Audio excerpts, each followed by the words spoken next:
Status mengenai salasilah beberapa pemain warisan baharu Harimau Malaya tidak harus dijadikan bahan perdebatan lagi, meskipun Persatuan Bola Sepak Malaysia FAM tidak mendedahkan sepenuhnya susur galur mereka.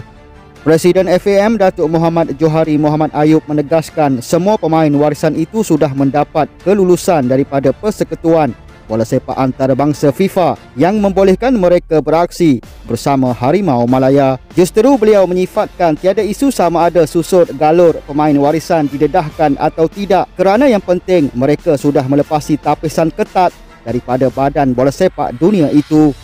Semua pemain warisan yang ada sudah diperiksa oleh FIFA dan FIFA adalah satu badan yang tegas dalam semua perkara. Jadi semuanya sudah disemak oleh FIFA dan FAM, hanya ikut prosedur serta arahan yang ditetapkan. Tiada masalah untuk kami dedahkan atau tidak dedah. Semuanya telah disemak oleh FIFA dan kami mengikut sahaja keputusan daripada FIFA, kata Johari.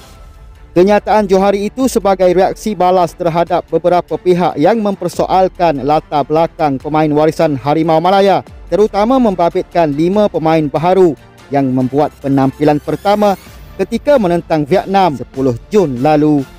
Selain itu, Johari menjelaskan bahawa FAM sentiasa mengutamakan ketelusan dan tidak mengambil mudah mengenai soal pemilihan pemain, terutama yang membabitkan kelayakan dari segi undang-undang dan peraturan antarabangsa.